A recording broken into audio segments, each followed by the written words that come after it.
What up is Marcus's Dynasty Football Dads. We're going to be going through the top 10 running backs of 2021 here. But first, we are going to be giving away this Brandon Ayuk signed jersey. So if you haven't, let's put this way. If you haven't subscribed yet, please do. You have a chance to win this free jersey. All right, so we're going to be going. So I know I've done a lot of rookie stuff. We've done a lot of mock stuff. And so right now, a lot of stuff isn't really changing until they're going to go through their combine, their kind of the little pro day stuff, or until the draft hits. And so we have a good kind of month in this leg of like, what should we do? So let's just go through a couple different 2021 things. So we're going to be doing positional. So we'll do running backs, then wide receivers, tight ends, quarterbacks, and we're just going to do kind of what are the top tiers here. So basically you could say redraft-ish type, but just players for the 2021 season.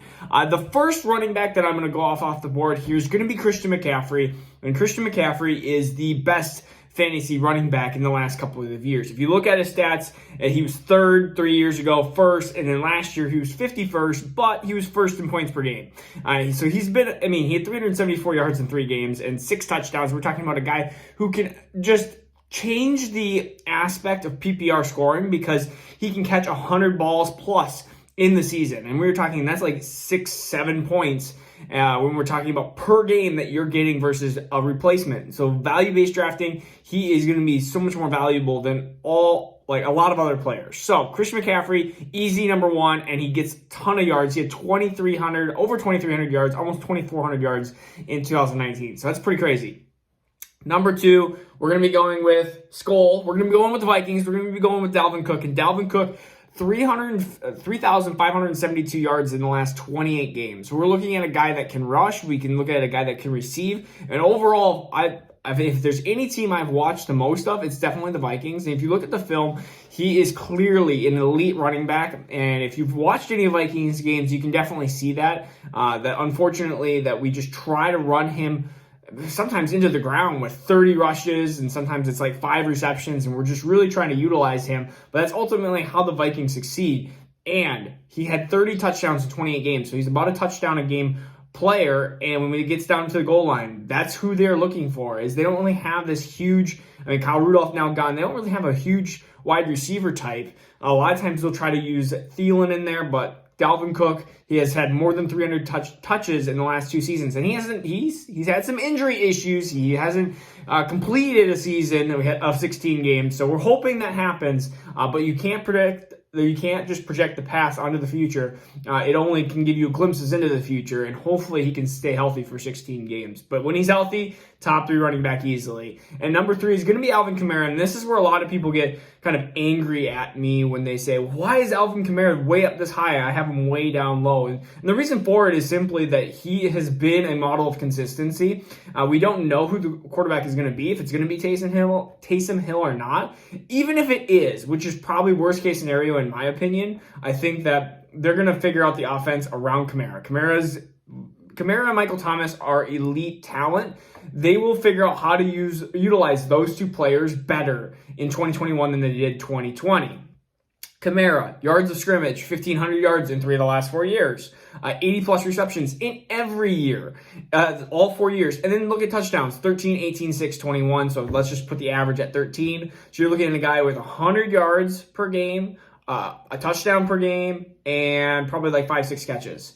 Ultimately, a model of consistency there every single year. And that's why Alvin Kamara is number 3 over some of the other running backs. Number 4 is going to be Derrick Henry. And we look at his back-to-back rushing titles. He's a monster. When we talk about he doesn't have that passing upside, he'll catch maybe a pass or 2 a game. But what he lacks in the passing game, he is elite in the running game. We were talking about 3,500 yards rushing in the last 31 games. He's also had 33 touchdowns in the last 31 games. So we're talking about more than 100 yards a game rushing and more than a touchdown rushing every single game averaged out over the last 2 seasons. And he gets better as the year goes on. So when we talk about someone that you want in your Dynasty championship time, Derrick Henry is that type of guy who slowly works his way into the season and then starts getting better as we go on. And that's what I would rather have. Sometimes that's why I draft rookies in the redraft type area too, because they start to slow, and then all of a sudden towards the back half of the year, that's when they start really finding their own and start doing better. All right, number 5 is going to be Nick Chubb, and I know a lot of people are going, well, where's Jonathan Taylor? This is just depending on what you'd rather have. I would rather have Nick Chubb personally, because I know that he's done it longer, and there's less moving pieces on the Cleveland offense as there is on the Colts offense. I mean, Colts offense, you have Carson Wentz coming in there. Who knows how that's going to affect Jonathan Taylor? Who knows if they're going to continue on trying to figure out how to develop some of these wide receivers.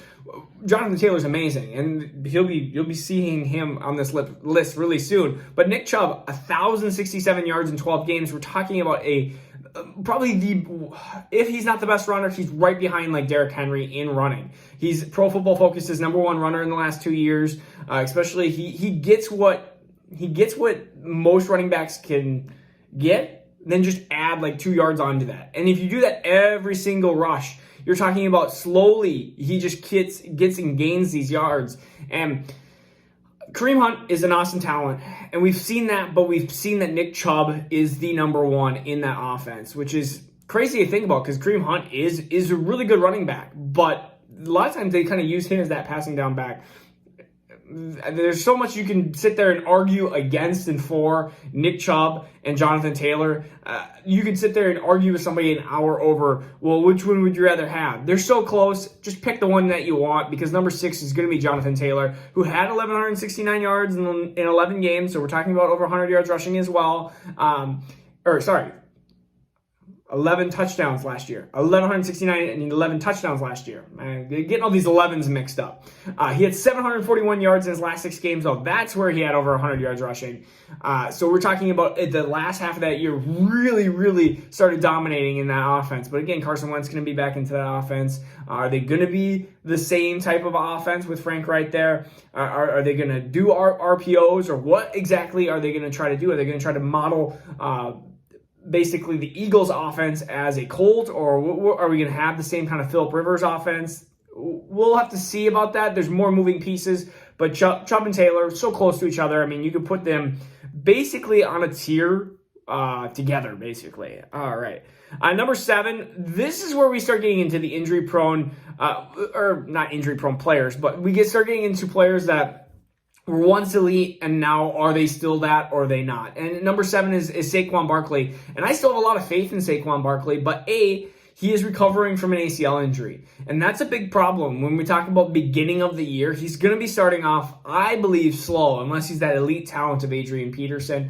But 3,469 yards in 29 games. He averages 22 touches a game. But again, we are talking, if you haven't seen my ACL injury video, I did an ACL injury video. So I've had a lot of background in sports injuries and sports medicine and everything like that. So it usually takes, unless you're the elite of the elite, which Saquon Barkley is athleticism-wise, but unless you're Adrian Peterson, a lot of times it takes a good 13, 14, 15, 16 months to get into the groove of things. And a lot of times you're seeing, like, to get back into elite production, you're looking at a 2-year recovery. So that goes the same for Cortland Sutton. It goes the same for Saquon Barkley, but yet those are, I believe, very, very elite athletes. So I think they're going to get back, but I don't think that they're going to become, I don't see Saquon Barkley being the number 1 running back. That's where I could see Jonathan Taylor being number 1 or Nick Chubb being number 1. I could see these. I see Saquon Barkley could be, after all said and done, being RB 4 or 5 or 6 or something like that, and being plenty fine with his production. But that's where I see Saquon Barkley, number 7. Number 8 is Ezekiel Elliott. And the problem with Ezekiel Elliott here is he's been banged up last year, and Dak's been hurt. He's trying to recover, and he didn't look good at the last half of the year. I mean, he has 117 total yards, that's rushing and receiving combined, per game, which is awesome. His fantasy finishes are 2, 9, 5, 4, and 11. So, I mean, the worst you're getting is 11 potentially, and the best you're getting is like a fantasy finish of 2. You average it out, and you're probably getting a mid-top 10 running back. So you can't drop him any lower, but also it's like, oh, man, you saw Tony Pollard almost look just as good as him last year. Are they going to start utilizing Tony Pollard more into that offense? And also, like, they have a horrible defense, so they were down 8 million points every game. And so are they going to be passing it 4,000 times a game again, and they might, but I still think Zeke would still do well in that offense. That's why he's number 8. He's not number 15 or something crazy. He's still a top 10 running back in my mind. Number 9, and this is a guy who doesn't technically have a team yet. It's Aaron Jones, and the reason why I'm putting him here is I am just going to believe that he is going to be either one of 3 teams: Jets, Packers, or Dolphins. And if he's not here, he's not number 9. But I'm just assuming he's there. He's had over 1,000 yards rushing and 300 yards receiving in the last 2 years. So again, a decent production. He's starting to. This is where we start to dip off, I think, in running backs. We have a tier 1, and then you kind of have like a tier 2, tier 3. So if I were to go through those tiers again for you, so tier 1 would be basically CMC, Cook, Kamara. I would put Henry, Chubb, and Taylor kind of in a second tier. A third tier of just Barkley and Elliott. And then tier 4 would be like this Aaron Jones and below. And Aaron Jones and some of these running back sophomores, which are like J.K. Dobbins, DeAndre Swift, CEH, those type of running backs. And so if you look at Aaron Jones' production, 2019, he was 3rd. 2020, he was 5th. So he's a really good fantasy running back. We just hope that he lands on one of those 3 teams, or else he's going to be moving down. And number 10 is Jimmy J.K. Dobbins. I've fallen in love with him. It's just he was 17th in fantasy, so we're looking at moving him up 7 spots, which I don't think is a hard thing to think about, considering he didn't do anything in the beginning half of the year, and he had, again, almost 500 yards in 6 games, the last 6 games. So if you haven't looked at my lessons learned of 2020. My biggest lessons learned is get those rookies at about week 7, week 8, because that's when they start blowing up, and that's when they start progressing into the second year time as well. And so J.K. Dobbins, and if you're not a J.K. Dobbins fan and you'd rather have DeAndre Swift or you'd rather have CEH or something like that, that's perfectly fine, but I think that's a tier 9 to a little bit below this 10 is a kind of a tier alone as well. So if you have any comments or anything like that, please just message them below. And if you're new to the channel, please subscribe for this Brandon Ayuk jersey. All right. We'll peace out. We'll see you tomorrow, and we'll go through some more rankings. All right. Take care.